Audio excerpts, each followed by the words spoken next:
Dollars Before Cents: Why America's Poverty Measures Need a Change by Will Adams and Yashna Naidu. What do you think of when you think of America? Tall buildings, huge companies, success, money, consumption. Why is it that people hold these ideas of a country in which 15% of the population is in poverty? The answer is this glorious notion of the American dream, a dream that anyone can pick themselves up by their bootstraps and make it to the top of the ladder. This dream, although once a realistic idea, has all but disappeared in the last couple of decades. America as the land of opportunity is nothing more than a hopeful illusion, because in reality, our nation is stricken with poverty that is doing a terrible job of combating. The current measures of poverty in the United States are flawed, and this is yet to be accepted by the majority of citizens. How can we combat a problem that we do not have the tools to identify? America is no longer the land of opportunity because, while opportunities may seem vast, they are out of reach for most people. People living in the United States are impoverished because they lack the capability to achieve what they want to achieve. There are barriers preventing them from living lives that human nature should allow them to live. People should have the ability to live a dignified life, and it follows that their basic needs must be met. This includes food, clothing, housing, and utilities. But, contrary to our current poverty measures, there is more to poverty than just material goods and gross annual pre-tax, or GAPT, income. They should be able to provide for themselves and their families well enough to function freely in the United States society. This means that they must have the financial resources, along with the substantial freedoms, to be an active member in their church, school, or local sports league. They must be secure in their living arrangements. This means that people must have the resources, or access to outside resources, to live day to day without having to worry if they can make it to next week, or having to worry about having their water, electricity, or heat cutting off. If a person is living in conditions where they do not have the basic resources to participate in their society and to take advantage of freedoms provided, then they should be considered impoverished. People with special conditions must be accounted for, because even though they may seem to have the same resources under our current measure, healthcare, childcare, and many other day-to-day concerns should play a part in determining a person's level of well-being. So, let's take a step back. What exactly is poverty? It's a concept frequently discussed over the dinner table or during an early morning session of NPR. But what does it really mean? Poverty is not simply a line or a head count of those above or below a line. Poverty isn't something that's able to be compartmentalized or stowed away. We believe that poverty is a state of being marked by a lack of economic resources needed to provide for one's household the capabilities necessary to live a dignified life.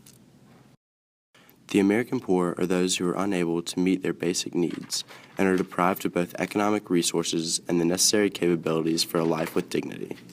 To move further, we'll engage in a brief discussion regarding the terms functionings and capabilities. According to SIN, functionings represent the various things that an individual may do or be in leading a life. Capabilities, in turn, reflect the alternative combinations of these functionings that an individual can achieve. This type of approach to the American poverty problem is often referred to as the capabilities approach, and suggests that a life well lived, or with dignity in our case, is assessed in terms of capability to achieve valuable functionings. At the end of the day, we want to be able to understand how economic income relates to an individual's human capabilities. To do so, we should look deeper into how we evaluate and measure poverty. A scholar named John Iceland suggests that there are two basic types of measures for poverty. One being absolute measures, which define a truly basic or absolute set of needs that are constant over time, and two, relative measures, which deal with a condition of comparative advantage based on shifting or evolving standards of living. The current measure we use in the United States may be as old as some of our grandparents, as it was developed in the 1960s. This measure, the official poverty measure, or OPM, is an absolute measure based off of family composition, their gross annual pre-tax income, and the cost of a thrifty food basket. Iceland explains that the threshold is determined by calculating 3 times the economy food plan, the lowest cost food plan prepared and priced by the U.S. Department of Agriculture. As it exists, this measure is outdated as it doesn't adjust for any amount of in-kind benefits, near-cash benefits, or non-discretionary costs. In addition, food now accounts for just 1/6 of a family's total expenditure, while the OPM counts it as a full third. We must be mindful that standards of living are always changing. Acknowledging that these standards are not stagnant, we must also recognize that poverty is by nature relative. As it stands, the OPM does not show us any characteristics of death. which would shed light on Americans falling near the line, i.e., at-risk populations, as well as show us how far in poverty a particular household might be. Relative measures help us understand not only the minimum amount of income that an American family needs to get along in their place of living, but also how each family is doing in relation to a given income threshold, giving us a sense of depth for richer analysis. At the same time, Iceland cautions that relative measures present a moving target for us as they change over time, meaning that we can never really solve relative poverty. That being said, we can use a composite or more comprehensive set of measures. In place of the OPM, we advocate for a more modern measure, the supplemental poverty measure. The SPM's poverty threshold is not simply defined by gap T income. Instead, it functions as a much more thorough tool in that it adjusts for near cash and in-kind benefits, non-discretionary spending, geographical location, and changes in standard of living. These adjustments allow us to see the effects of government assistance on a given household under the poverty threshold, rather than just those tied by blood or marriage. This measure operates on a 5-year moving average of the 33rd percentile of American household expenditures on food, clothing, shelter, and utilities, or FCSU. This number is multiplied by 1.2 to take care of household expenses for a comfortable but modest living style. Proponents of the current OPM system maintain that it's most easily understood on behalf of its seemingly straightforward and simple nature. These same voices argue against adopting the SPM as a result of its complexity and potential for abuse.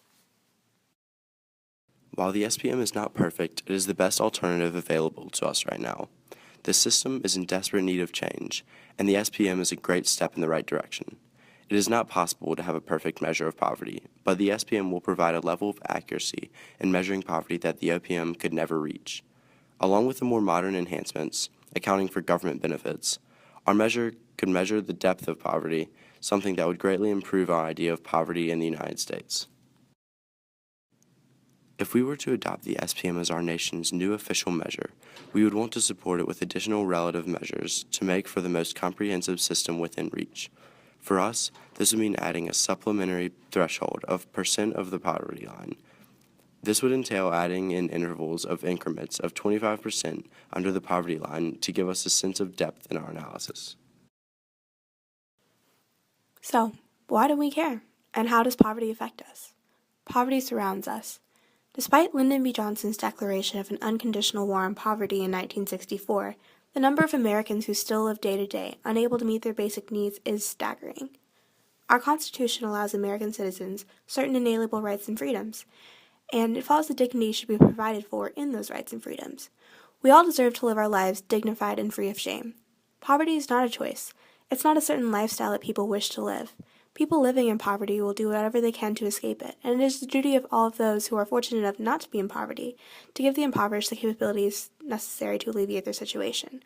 Poverty is not a problem that one person can solve. It requires the time, effort, and contributions of the entire nation to help those who do not have the substantial freedoms to help themselves. In the time being, we ought to push our leaders to invest more time and resources by way of the SPM to continue to collect data and gain backing in support of the transition.